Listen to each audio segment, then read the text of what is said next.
پتہ ہے آج ہم نے جو سب سے بڑا ظلم اور زیادتی کی قائد اعظم محمد علی جناح رحمۃ اللہ علیہ اور علامہ محمد اقبال رحمۃ اللہ علیہ کے ساتھ، وہ پتہ ہے کیا تھا؟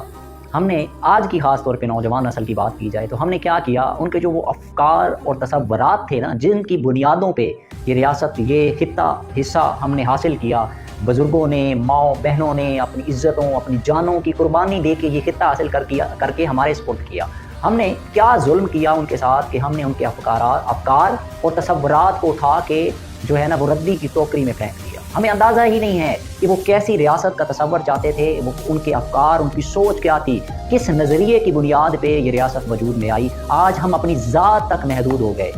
ہمیں بالکل تصور ہی نہیں ہے، ہم سوچتے ہی نہیں ہیں اپنی ذات سے باہر نکل کے اپنے پڑوس میں، اپنے پڑوس سے باہر نکل کے اپنے محلے میں، محلے سے نکل کے اپنے ملک کے لیے، ملک سے نکل کے امت کے لیے کبھی ہم نے تصور ہی نہیں کیا، ہمارے خواب و خیال میں نہیں۔ آج کی نوجوان نسل کی بات کر رہا ہوں، اور ہمارے آباء و اجداد نے کیا کیا، انہوں نے یہ کیا،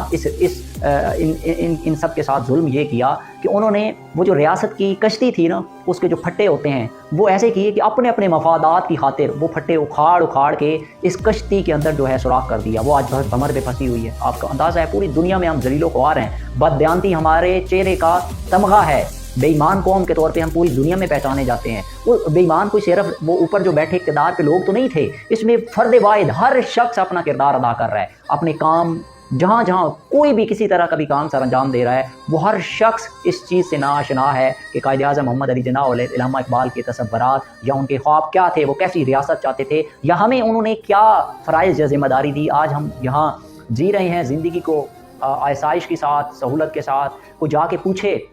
فلسطین میں ہمارے جو مسلمان بھائی ہیں، کشمیر میں جو ہمارے مسلمان بھائی ہیں، برما میں جو ہمارے مسلمان بہن بھائی، کوئی پوچھے ان سے کہ ہر وقت ان کے اوپر ایک خوف ہوتا ہے کہ اب کوئی ٹارگٹ آئے گا اور ہمیں وہاں پہ زندہ ہم دھماکہ ہوگا یا کچھ بھی ہوگا، ٹارگٹ آپریشن ہوگا، کچھ بھی ہوگا، ہر وقت ایک خوف کی کیفیت میں مبتلا ہے۔ اور ہم جو یہاں آزاد ہیں، نہ ہماری کوئی سوچ، نہ ہماری کوئی فکر، نہ ہمارے کوئی خواب، نہ ہمارے کوئی آگے بڑھنے کے پلان، نہ کوئی مقصد، اپنی ذات میں محدود ہو چکے ہیں۔ ہم اپنی ذات سے باہر نکلنے کے لیے تیار نہیں ہیں۔ اور یہ جو دن آتے ہیں، ابھی 25 دسمبر آیا، 9 نومبر آیا، اس طرح کے بہت سے دن آتے ہیں، ہمیں چھٹی ملتی ہے اور چھٹی بھی ساری ہم سو کے گزارتے ہیں، لیکن اس دن کوئی پیغام نہیں ہے، کوئی میسج نہیں ہے۔ ریاستی سطح کے مختلف جو ادارے کام کر رہے ہیں، مختلف محب وطن جو لوگ ہیں، ان لوگوں کو سوچنا چاہیے۔ مطلب ہم سپیڈ ہوتی ہے نا 120 کی سپیڈ لگا کے ہم اس وقت برائی کی طرف اور اپنے برے انجام کی طرف گامزن ہیں، جہاں کوئی سوچنے والا نہیں ہے، کوئی سمجھنے والا نہیں ہے، خاص طور پہ یوتھ کے حوالے سے کہ یوتھ کی ڈائریکشن کیا ہے۔ بالکل انلیس ہے، ڈائریکشن ہے ہی کوئی نہیں، ہر کوئی اپنے اپنے مفادات کی جنگ میں مبتلا ہے اور کوئی اس کو سوچنے سمجھنے کو بھی تیار نہیں ہے۔ تو اللہ تعالیٰ ہمیں سوچنے کی، سمجھنے کی اور اپنا اپنا کردار ادا کرنے کی توفیق عطا فرمائے۔ ہم اپنا اپنا کردار ادا کریں گے نا تو ہم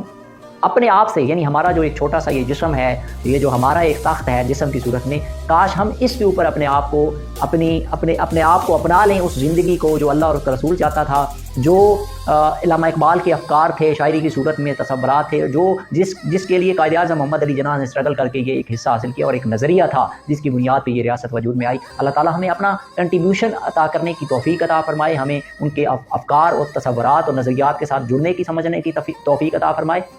اور ہم اپنا فرض ادا کر سکیں۔ بس یہ دکھی دل کے ساتھ ایک تکلیف دہ جو ہے وہ الفاظ تھے، آپ تک پہنچانا چاہتا تھا۔ باقی ہر ایک اپنی زندگی میں آزاد ہے، ہو سکتا ہے کسی کی زندگی میں میری بات سے کوئی عمل دخل ہو جائے کسی اچھائی کا۔ اپنا اور اپنے چاہنے والوں کا خیال رکھیں۔